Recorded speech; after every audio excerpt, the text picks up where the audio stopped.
നമസ്കാരം. തെരഞ്ഞെടുപ്പിന് തൊട്ടു മുമ്പ് കൂടെ കൂട്ടിയ ജനതാദൾ സെക്യുലർ വലിയ തലവേദനയായി മാറിയിരിക്കുകയാണ് ബി.ജെ.പിക്ക്. കർണാടകയിൽ പുറത്തുവന്ന സെക്സ് വീഡിയോ വിവാദം ദേശീയ തലത്തിൽ ബി.ജെ.പിയെ വേട്ടയാടുകയാണ്. അതേസമയം ഈ സാഹചര്യം പരമാവധി മുതലാക്കാൻ തന്നെയാണ് കോൺഗ്രസിന്റെ നേതൃത്വത്തിലുള്ള സംസ്ഥാന സർക്കാർ ശ്രമിക്കുന്നത്. ജനതാദൾ എം.പി പ്രജ്വൽ രേവണ്ണയ്ക്കെതിരായ അശ്ലീല വീഡിയോ കേസ് അന്വേഷിക്കാൻ നിയോഗിച്ച പ്രത്യേക അന്വേഷണ സംഘത്തിനു മുമ്പാകെ ഹാജരാകാത്തതിനെ തുടർന്ന് ലുക്കൌട്ട് നോട്ടീസ് പുറപ്പെടുവിച്ചതായി കർണാടക ആഭ്യന്തരമന്ത്രി ജി പരമേശ്വര അറിയിച്ചു. ചൊവ്വാഴ്ച ചോദ്യം ചെയ്യലിന് ഹാജരാകാൻ പ്രജ്വലിനെയും പിതാവിനെയും SIT വിളിച്ചു വരുത്തിയെങ്കിലും ഇരുവരും ഹാജരാവാത്ത പശ്ചാത്തലത്തിലാണ് ലുക്കൌട്ട് നോട്ടീസ് പുറപ്പെടുവിച്ചത്. ഹാസനിൽ നിന്ന് ജനവിധി തേടുന്ന JDS നേതാവ് HD ദേവഗൌഡയുടെ ചെറുമകൻ പ്രജ്വൽ രേവണ്ണയ്ക്കെതിരെ ഇന്ത്യൻ ശിക്ഷാ നിയമത്തിലെ 354A, 354D, 506, 509 എന്നീ വകുപ്പുകൾ പ്രകാരം ലൈംഗികാതിക്രമം, ഭീഷണിപ്പെടുത്തൽ, മാനഭംഗം എന്നീ കുറ്റങ്ങൾ ചുമത്തിയാണ് കേസെടുത്തത്. അച്ഛനും മകനും ഉടൻ SITക്ക് മുന്നിൽ ഹാജരായില്ലെങ്കിൽ അറസ്റ്റ് ചെയ്യുമെന്ന് ആഭ്യന്തരമന്ത്രി പരമേശ്വര വ്യക്തമാക്കി. അതേസമയം തനിക്കെതിരെ SIT സമൻസിനോട് എക്സിൽ പ്രതികരിച്ച് പ്രജ്വൽ രംഗത്തു വന്നു.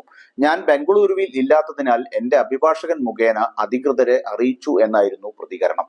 ഏപ്രിൽ 26-ന് കർണാടകയിലെ ഹാസനിൽ വോട്ടെടുപ്പ് പൂർത്തിയായപ്പോൾ പ്രജ്വൽ ജർമ്മനിയിലേക്ക് മുങ്ങിയതായി റിപ്പോർട്ടുകൾ വന്നിരുന്നു.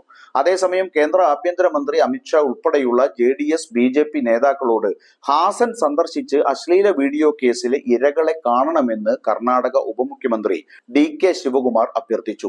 ഹാസൻ സന്ദർശിച്ച് ഇരകളെ കാണണമെന്ന് ഞാൻ അമിത്ഷായോട് അഭ്യർത്ഥിക്കുന്നു എന്നാണ് DK പറഞ്ഞത്. നിങ്ങളുടെ പാർട്ടി ഒരു കത്ത് മാത്രമാണ് നൽകിയത്, അവരെ തിരിച്ചറിയുക, ദയവായി അവരെ കാണുക എന്നാണ് ശിവകുമാർ പറഞ്ഞത്. സ്ത്രീകൾക്കെതിരായ അതിക്രമങ്ങളെ BJP ഒരിക്കലും പിന്തുണയ്ക്കില്ലെന്ന് അമിത്ഷാ ബുധനാഴ്ച പറഞ്ഞതിന് മറുപടിയായാണ് DK ഈ ആവശ്യം മുന്നോട്ട് വെച്ചത്. ഇതിനിടെ കർണാടക മുഖ്യമന്ത്രി സിദ്ധാരാമയ്യ പ്രധാനമന്ത്രി നരേന്ദ്രമോദിക്ക് കത്തെഴുതുകയും രേവണ്ണ ജൂനിയറിന്റെ നയതന്ത്ര പാസ്പോർട്ട് റദ്ദാക്കണമെന്ന് ആവശ്യപ്പെടുകയും ചെയ്തു. ഒളിവിൽ കഴിയുന്ന MP-യെ ഇന്ത്യയിലേക്ക് തിരികെ കൊണ്ടുവന്ന് നിയമത്തിന്റെ മുന്നിൽ നിർത്താൻ വേണ്ട കാര്യങ്ങൾ ഉറപ്പാക്കണമെന്ന് കർണാടക മുഖ്യമന്ത്രി BJP നേതൃത്വത്തിലുള്ള കേന്ദ്ര സർക്കാരിനോട് അഭ്യർത്ഥിച്ചു.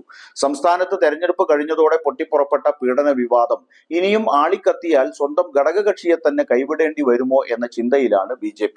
പ്രജ്വൽ രേവണ്ണയെയും ജനതാദളിനെയും ഒപ്പം നിർത്തുന്നത് അടുത്ത ഘട്ടങ്ങളിൽ മുന്നണിക്ക് ദോഷമാകുമെന്ന് കണ്ടാൽ BJP കടുത്ത തീരുമാനമെടുക്കുമെന്നുറപ്പ്. അതിനുവേണ്ടി കുരുക്കുകൾ മുറുക്കുന്ന സംസ്ഥാന ഭരണകൂടത്തിന് ലക്ഷ്യം കൈവരിക്കാനാവുമോ എന്ന് കാത്തിരുന്ന് കാണാം.